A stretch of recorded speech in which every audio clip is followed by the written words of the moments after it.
السلام علیکم ورحمۃ اللہ وبرکاتہ۔ میں امید کرتا ہوں کہ آپ سب لوگ خیر و عافیت سے ہوں گے۔ شیطانی خواب کے بارے میں علیحدہ سے بتاؤں گا۔ پچھلی چیپٹر میں نے سچے خواب کے بارے میں بات کی تھی۔ آج میں احلام کے بارے میں، جن کو حدیث النفس اور خواہش کے مطابق جو خواب ہوتے ہیں ان کو احلام بھی کہا جاتا ہے، اس کے بارے میں گفتگو کروں گا کہ یہ خواب جنہیں ہم احلام کہتے ہیں ان کی کیا طاقت ہے، ان کی کیا طاقت ہو سکتی ہے، اور یہ کس طرح ہمارے جسمانی اور ہمارے رویے پر اثر انداز ہو سکتے ہیں۔ یاد رکھیے ہماری نیند کی دو حالتیں ہیں اور دو مراحل ہیں۔ ایک مرحلہ تو وہ ہے جس کو نان ڈریم کہتے ہیں، اور دوسرا مرحلہ، اس مرحلے سے گزر کر ایک دوسرا مرحلہ آتا ہے جس کو ریم کہتے ہیں، یعنی ریپڈ آئی موومنٹ۔ اور آسان الفاظ میں آپ یوں کہہ لیں کہ پہلی حالت اور پہلے مرحلہ جو ہماری نیند کا ہوتا ہے، اس کو اردو زبان میں کچی نیند کہتے ہیں، جبکہ دوسرا مرحلہ جب آ جاتا ہے تو اس کو ہم گہری نیند کہتے ہیں۔ ان دونوں مراحل میں مختلف ایکٹیویٹیز اور سرگرمیاں ہوتی ہے۔ جو دوسرا مرحلہ ہوتا ہے اس میں ہمارے جسم کی حرکات اور ہمارے دماغ کی ایکٹیویٹی اور سرگرمیاں ایک دوسرے سے بالکل مختلف ہوتے ہیں، اور یہی وہ حالت ہے جس کے اندر ہم خواب دیکھتے ہیں۔ اس حالت میں ہمیں یوں محسوس ہوتا ہے جیسے ہم جاگ رہے ہوتے ہیں، کیونکہ ہمارے دماغ کی ایکٹیویٹی اور سرگرمیاں دوبارہ سے کام کرنے لگتی ہے، لیکن صرف فرق اتنا ہوتا ہے کہ وہ خواب کی حالت ہوتی ہے، اور اسی خواب کی حالت نیند کی حالت ہوتی ہے، اور اسی نیند کی حالت میں ہم خواب دیکھتے ہیں۔ اور اکثر ان لمحات میں اور اس وقت جو خواب آتے ہیں اس کو لوسڈ خواب کہتے ہیں، کیونکہ اس میں جیسا کہ میں نے آپ سے پہلے کہا اس کو ریم کہتے ہیں، ریپڈ آئی موومنٹ۔ اس میں یوں ہوتا ہے جیسے کہ آپ جاگ رہے ہوتے ہیں، اور بعض اوقات انسان خواب دیکھتا ہے تو اس کو خواب کے اندر ہی معلوم ہوتا ہے کہ میں خواب دیکھتا ہوں، یعنی اس نیند کی حالت میں اس کو معلوم ہوتا ہے کہ مجھے اب خواب آ رہا ہے۔ خواب کے موضوع پر اور خواب پر مبنی ایک طویل مطالعہ اور اسٹڈی جو کہ ڈاکٹر کیلرن ہال کا ہے، اس نے مختلف لوگوں کے تقریباً 50,000 سے دیکھے ہوئے زائد خوابوں کو جمع کیا، ان کے اوپر اسٹڈی اور مطالعہ کیا۔ ان میں سے جو پہلی قسم کے خواب تھے وہ یہ تھے جس میں یہ تھا کہ تنہا چھوڑ دیے جانے کا خطرہ، اور اس میں یہ تھا کہ کچھ لوگوں نے ایسے خواب دیکھے تھے جس میں ڈر، غصہ اور سب سے آخر میں خوشی۔ ان لوگوں نے مختلف قسم کے خواب دیکھے تھے۔ اب یہ ایسا بھی ہوا کہ بہت سی باتیں جو خواب کے اندر انسان دیکھتا ہے ان لوگوں نے دیکھی تھی تو وہ بھول جاتی، لیکن ان میں کچھ ایسی باتیں بھی تھی جو کہ وہ نہیں بھولتی، جیسے کہ کسی ہدایت دیے جانے والے کی طرف سے ہدایت ملنا، اور اسی طرح کسی کی طرف سے حکم دینا۔ یہ وہ چیزیں تھی اور وہ باتیں تھی جو لوگوں سے نہیں بھولتی۔ اب یہ لوسڈ ڈریم، جس کو ہم لوسڈ ڈریم کہتے ہیں یعنی احلام، اس کی کیا طاقت ہو سکتی ہے، اور یہ صرف یہی کچھ دکھا سکتا ہے یا اس کے علاوہ اور بھی کچھ دکھا سکتا ہے؟ کیونکہ بعض اوقات ہم دیکھتے ہیں، اکثر بچپن میں ایسا ہوتا ہے کہ وہ خواب دیکھتا ہے اور خواب کے اندر اس کے پیچھے کوئی جانور ہوتا ہے، وہ اس کو بھگاتا ہے، تو اس کو یہ معلوم ہوتا ہے کہ میں یہی خواب دیکھتا ہوں، یعنی میں خواب کی حالت میں ہوتا ہوں۔ میں اگر اپنے ایک دوست کی سٹوری آپ سے شیئر کروں تو وہ کہتا تھا کہ میں نے ایک دفعہ خواب دیکھا تھا کہ میرے پیچھے ریچھ پڑا ہے، یعنی میں ریچھ سے آگے بھاگ رہا اور وہ میرے پیچھے ہے۔ جب میں بیدار ہوا تو میں نے امی سے کہا کہ اس طرح مجھے ایک خواب آیا تھا، تو امی نے کہا کہ بیٹا یہ ایک خواب ہے، اس سے زائد کچھ بھی نہیں، لہٰذا ڈرنے کی ضرورت نہیں ہے۔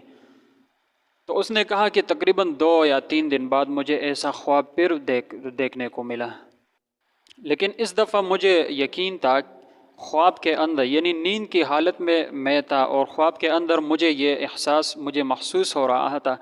کہ یہ بس اس سے زائد کچھ نہیں کہ میں ایک خواب دیکھ رہا ہوں۔ اب میں آپ کے سامنے ایکسپیریمنٹ شیئر کرتا ہوں، کیونکہ لوسیڈ ڈریم ایسے ڈریم تھے جو شروع میں سائنس اس کے قائل نہیں تھی اور سائنس نہیں مان رہی تھی، سائنس اس کے وجود سے انکار کر رہی تھی۔ لیکن ایڈیز میں کچھ ڈاکٹروں نے اسٹیفن فورڈ یونیورسٹی میں اس کے اوپر تحقیق کی کہ اس کی حقیقت کیا ہے۔ تو انہوں نے ایک آدمی کو لایا اور اس کو موضوع یعنی سبجیکٹ بنایا، اس کے اوپر یہ کیا کہ اس کے جسم کے اوپر لیبارٹری میں الیکٹروز لگائے اور ان الیکٹروز سے کمپیوٹر تک کچھ سگنل، تقریباً 4 سگنل بھیجے۔ ان میں پہلا سگنل آئی کے لیے تھا، یعنی دائیں آنکھ کے لیے، اور دوسرا بائیں آنکھ کے لیے، اور چوتھا دماغی ایکٹیویٹیاں اور سرگرمیوں کے لیے تھا، جبکہ چوتھا سگنل اوورال جسم یعنی پورے جسم کی حرکات کے لیے تھا۔ اور پلان اور منصوبہ یہ تھا کہ جب یہ نیند کی حالت میں جائے تو یہ پہلا سگنل بھیجے گا، اور جب یہ بیدار ہو جائے تو یہ دوسرا سگنل بھیج دے گا۔ اب پلان کے مطابق تو کام شروع ہوا کہ جب اس کے اوپر نیند کی سی حالت طاری ہو گئی اور وہ محسوس کر رہا تھا کہ اب مجھے یہ خواب یعنی لوسیڈ ڈریم میں دیکھ رہا ہو، تو اس نے پہلا سگنل بھیجا۔ ڈاکٹروں کو پتہ چلا کہ یہ تو خواب میں چلا گیا، یعنی اس کو لوسیڈ ڈریم آ رہے ہیں۔ لیکن جب اس نے دوسرا سگنل بھیجا تو وہ سمجھے کہ شاید یہ بیدار ہو گیا، لیکن اب محسوس ایسا ہو رہا تھا کہ وہ ابھی تک پڑا تھا، معلوم یہ ہو رہا تھا کہ یہ ابھی تک سو رہا ہے، اور واقعی کچھ لمحات میں وہ سبجیکٹ اور وہ آدمی اٹھ کھڑا ہوا۔ تو جب ان سے تحقیق کی گئی کہ آپ نے کیا کچھ دیکھا، تو اس نے دیکھا کہ جب میں نے پہلا سگنل بھیجا تو میں اس وقت خواب کی حالت میں تھا، لیکن آپ نے عجیب کام کیا کہ جب دوسرا سگنل میں نے بھیج دیا تو اس وقت میں بیدار ہوا تھا، لیکن آپ نے معمول سے ہٹ کر میرے الیکٹروز اتار دینا شروع کیے، اور یہ عجیب سی بات تھی میرے لیے، اس لیے میں نے تھوڑا سا انتظار کیا۔ جب میں نے تیسرا سگنل بھیجا تو مجھے معلوم ہوا کہ اب میں بالکل بیدار ہو چکا ہوں۔ تو اس میں یہ ہو سکتا ہے، اس کو لوسیڈ ڈریم اس لیے کہتے ہیں کہ اس میں ریپڈ آئی موومنٹ ہوتا ہے، گویا جس طرح ہم یعنی نیند کی حالت میں ہم ہوتے ہیں اور خواب دیکھ رہے ہوتے ہیں، تو اس میں ایسا بھی ہوتا ہے کہ اگر ہم خواب میں کچھ چیز دیکھ رہے ہوتے ہیں تو اس کی وجہ سے ہماری آنکھیں بھی ادھر ادھر رہتی ہے، یعنی کبھی بائیں طرف آنکھیں جاتی ہے گھومتی ہے، کبھی دائیں جانب آنکھیں گھومتی ہے،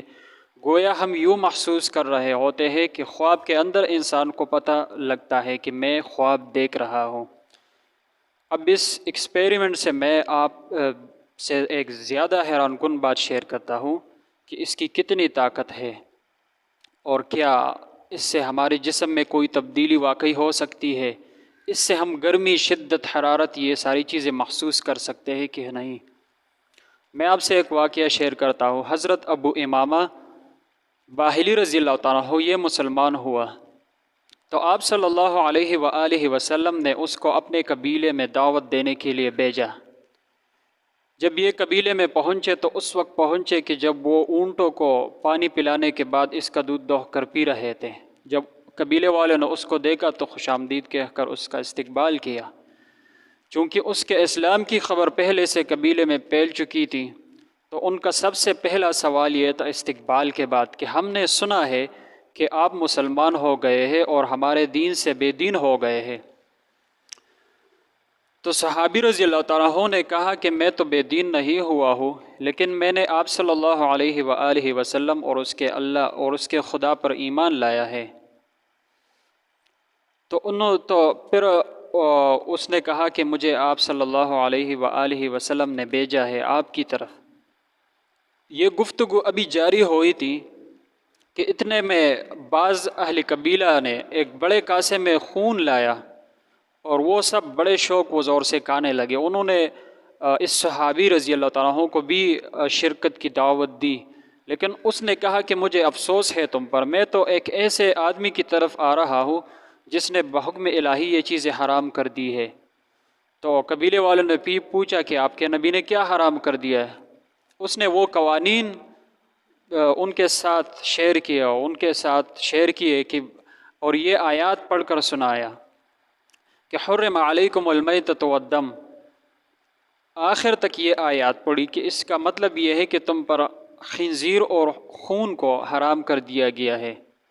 لیکن ان کا جواب کیا تھا؟ اس کے مقابل میں ان کا جواب یہ تھا کہ انکار، انہوں نے اسلام نہیں لایا۔ پھر ابو امامہ باہلی رضی اللہ تعالیٰ عنہ کو پیاس معلوم ہوئی، تو اس صحابی نے ان قبیلے والوں سے پیاس بجھانے کے لیے کچھ مانگا، کچھ دودھ مانگا کہ مجھے یہ دے دو، لیکن قبیلے والوں نے جب اس کا انکار کر دیا ایمان لانے سے، تو انہوں نے اس سے بھی کہا کہ تم تڑپ تڑپ کر مر جاؤ لیکن تمہیں ایک قطرہ بھی نہیں ملے گا۔ تو وہ مایوس ہو کر ان کے پاس سے چلے گئے۔ جب وہ تھوڑے سے فاصلے پر گئے تو وہاں ایک تپتی ہوئی ریت پر سو گیا۔ جب وہ سو رہے تھے تو وہ خواب دیکھتا ہے کہ کوئی آ کر اس کو کچھ پلا رہا ہے،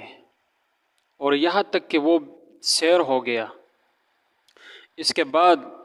جب وہ وہاں سے چلے گئے تو قبیلے والوں اپنی بدبختی پر باتیں کرتے ہوئے کہتے ہیں کہ ہمارا آدمی آیا ہمارے پاس اور ہم نے ان کی تواضع دودھ اور خرمے سے بھی نہیں کی۔ اس کے بعد انہوں نے ایک آدمی کو بھیجا کچھ دودھ وغیرہ دے کر کہ یہ وہاں تک لے جائے۔ تو جب ان سے ملے تو اس صحابی رضی اللہ تعالیٰ عنہ نے کہا کہ مجھے اللہ نے سیراب کر دیا، لہٰذا مجھے ان چیزوں کی ضرورت نہیں ہے۔ تو آپ دیکھیے کہ یہ بھی ایک خواب تھا جس کی وجہ سے اس کا پیٹ بھر گیا اور اس کے جسم میں ایک تبدیلی واقع ہوئی۔ تو یہ لوسیڈ ڈریم اور سچے خواب جس کی وجہ سے ہم اپنی جسم میں حرارت اور خوشی، غم، اس کے علاوہ گرمی، سردی، یہ ساری چیزیں محسوس کر سکتے ہیں۔ اب اگر فرائیڈ، جیسے میں نے پہلے آپ سے بتایا تھا کہ یہ ماہر نفسانیات ہے، اگر اس سے پوچھے تو وہ آپ سے یہی کہے گا کہ مجھے نہیں پتہ اس کا کیا مطلب، اس قسم کے خواب کی ہم ایکسپلینیشن اور اس کی تشریح نہیں کر سکتے۔ بعض اوقات ہم خواب میں دیکھتے ہیں، کچھ جنگیں دیکھتے ہیں، جنگی حالات دیکھتے ہیں، اور پھر آگے جا کر وہ ریئل لائف میں یعنی حقیقی زندگی میں ویسے ہی ہوتا ہے جیسا کہ ہم نے پہلے خواب میں دیکھا ہوتا ہے۔ اب یہاں سے یہ بھی ایک سوال آتا ہے کہ کیا غیر مسلم اور کافروں کو خواب آتے ہیں جن میں وہ مستقبل کے بارے میں کچھ چیزیں دیکھ سکے؟ تو اس بارے میں 1927 میں ایک لکھی ہوئی کتاب an experiment of the time, ایک برٹش افیسر نے یہ کتاب لکھی تھی، اور جس کا دعویٰ یہ تھا کہ مجھے ایسے خواب آتے ہیں جو مجھے مستقبل کے حوالے سے بتائے جاتے ہیں، مستقبل کے حالات مجھے دکھائے جاتے ہیں ان خوابوں کے اندر۔ تو کیا غیر مسلموں کو بھی اس قسم کے خواب آتے ہیں؟ ہمارے ذہن میں ایک سوال آتا ہے کہ ہم جیسے کمزور ایمان اور اس کے علاوہ جو غیر مسلم ہے، کیا ان کو بھی ایسے خواب آتے ہیں؟ تو اللہ تعالیٰ ہر چیز پر قادر ہے۔ میں آپ سے ایک اور سٹوری اور ایک کہانی بھی شیئر کرتا جاتا ہوں۔ صفیہ بنت حی جو ایک بڑے سردار کی بیٹی تھی، یہ پہلے غیر مسلم تھی۔ جب خیبر فتح ہوا تو یہ بھی ان قیدیوں میں شامل تھا جو خیبر کے موقع پر قید کر دیے گئے تھے۔ پہلے تو یہ سیدنا دحیہ کلبی رضی اللہ تعالیٰ عنہ کو دی گئی، لیکن بعد میں ایک آدمی رسول خدا صلی اللہ علیہ وآلہ وسلم کے پاس آیا اور ان سے کہنے لگا کہ وہ تو ایک سردار کی بیٹی ہے، اس کے لائق اور شایع نشان نہیں ہے، لہٰذا یہ آپ کو چاہیے۔ تو آپ صلی اللہ علیہ وآلہ وسلم نے دحیہ کلبی رضی اللہ عنہ کو ایک اور باندی بھیجی، اور آپ صلی اللہ علیہ وآلہ وسلم نے ان سے نکاح فرمایا۔ ایک دفعہ آپ صلی اللہ علیہ وآلہ وسلم نے دیکھا کہ اس کی آنکھ پر نیل کا ایک نشان پڑا ہے، تو آپ صلی اللہ علیہ وآلہ وسلم نے دریافت فرمایا کہ اے صفیہ، یہ نشان کس چیز کا ہے؟ تو صفیہ رضی اللہ تعالیٰ نے کہا کہ میں اپنے سابقہ شوہر کے ساتھ ایک دن اس کے گود میں سو رہی تھی، میں نے خواب میں دیکھا کہ میرے گود میں چاند اترا ہے۔ تو جب میں بیدار ہو گئی اپنے شوہر سے یہ خواب بتایا کہ اور اس کو یہ خواب سنایا کہ اس طرح میں نے ایک خواب دیکھا ہے، تو اس نے بہت زور سے ایک تپڑ مارا اور یہ کہا کہ کیا تم یہ چاہتی ہو کہ یثرب کے حکمران کی بیوی بن جاؤ اور اس سے تیرا نکاح ہو جائے؟ تو یہ اس تپڑ کا نشان ہے جو اس نے مجھے مارا ہے، اس مار کا نشان ہے۔ اسی طرح بادشاہ مصر، اس کا خواب مشہور ہے، آپ سب لوگوں کو پتہ ہوگا کہ اس نے ایک خواب دیکھا۔ خواب میں وہ دیکھتا ہے کہ 7 موٹی تازی گائے ہے اور دوسری طرف 7 دبلی پتلی گائیاں ہے، اور یہ 7 دبلی پتلی گائے ان موٹی تازی گایوں کو کھا رہی ہے۔ اسی طرح اس نے دیکھا کہ 7 ہری بری گندم کی بالی ہے اور دوسری طرف خشک ہے۔ تو حضرت یوسف علیہ السلام نے اس کی تعبیر یہ بتلائی کہ 7 سال تم خوب کاشتکاری کرتے رہو گے، اور ان 7 سالوں میں غلے کی خوب فراوانی ہوگی، لیکن اس کے بعد 7 سال قحط کے درپیش ہوں گے مصر کو، اور یہ واقعی ایسا ہی ہوا۔ اسی طرح میں نے آپ سے پہلے بھی شیئر کیا تھا سلطان نور الدین زنگی کا خواب۔ اس کے علاوہ صلاح الدین ایوبی، جس کو ہم سب جانتے ہیں، جس نے بیت المقدس کو فتح کیا تھا، اس کی ماں اور ایک بزرگ نے یہ خواب دیکھا تھا کہ صلاح الدین ایوبی ان کو منتخب کیا گیا ہے اس مقدس مقصد کے لیے، اور وہ مقصد یہ تھا کہ بیت المقدس کی فتح۔ تو ہم سب نے دیکھ لیا کہ بعد میں صلاح الدین ایوبی نے سچ میں وہ بیت المقدس فتح کیا، اور وہ خواب سچ کر کے دکھایا۔ اسی طرح اگر علم تعبیر کی بات کی جائے تو یہ سب سے اہم علم ہے، اور اللہ تعالیٰ نے حضرت یوسف علیہ السلام کو یہ علم دیا تھا، اور یہ علم ایسا ہے کہ ہر مذہب میں اس کی چوری کرنے کی کوششیں کی گئی ہے۔ آج سے تقریباً 12,000 سال پہلے جب انسان نے پہلی دفعہ زراعت کو ایک پیشے کے طور پر اپنایا، تو حزیل کے مقامی باشندوں میں یاہ نامی کا ایک مشروب تھا، جسے وہ پی کر اپنے اوپر خواب کسی تعریف طاری کر دیتے تھے۔ اسی طرح افریقی قبائل میں گولڈن سلو کے نام سے ایک مشروب پیا جاتا تھا، جس کے بعد وہ اپنے اوپر خواب کسی تعریف کیفیت طاری کر دیتے تھے۔ اور ہندوازم میں رگ وید میں سونامی ایک مشروب مشہور تھا، جسے وہ پی کر اپنے اوپر خواب کسی تعریف کیفیت طاری کر دیتے تھے۔ اب خواب کی تعبیر کس طرح ہوتی ہے اور یہ کسے بیان کی جاتی ہے، کس طریقے سے، تو یہ مختلف چیزوں پر ڈیپینڈ کرتا ہے کہ آدمی کون سا ہے، یعنی کس درجے کا آدمی ہے، اس نے کون سا خواب دیکھا ہے، رات کے کس سے حصے میں دیکھا ہے، کس موسم میں دیکھا ہے۔ اور ان میں خواب کی تعبیر میں جن کو خواب کی تعبیر کا علم دیا گیا تھا، اس میں کچھ اسکالر بہت زیادہ مشہور ہے، جن میں ایک کا نام ابن سیرین رحمہ اللہ کا آپ سب لوگوں نے سنا ہوگا کہ وہ اس میں بہت مشہور تھے۔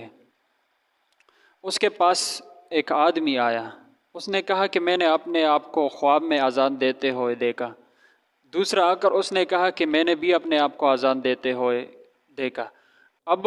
دیکھا جائے تو ان دونوں کے خواب میں کوئی فرق نہیں ہے، لیکن چونکہ اشخاص مختلف تھے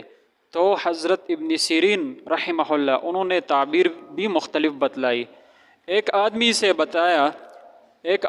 سے یہ کہا کہ تو حج کی سعادت حاصل کرے گا، یعنی اللہ کے گھر جاؤ گے، جبکہ دوسرے آدمی سے کہا کہ لوگ تجھ پر چوری کا الزام لگائے گا۔ چونکہ اب خواب ایک جیسے تھے لیکن اشخاص مختلف تھے، تو ان کو دیکھ کر حضرت نے ان کی یہ تعبیر بتلائی۔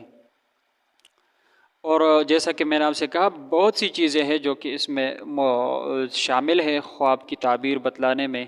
اور اس کی تعبیر کیسے نکلے گی، یہ ساری چیزیں ہیں۔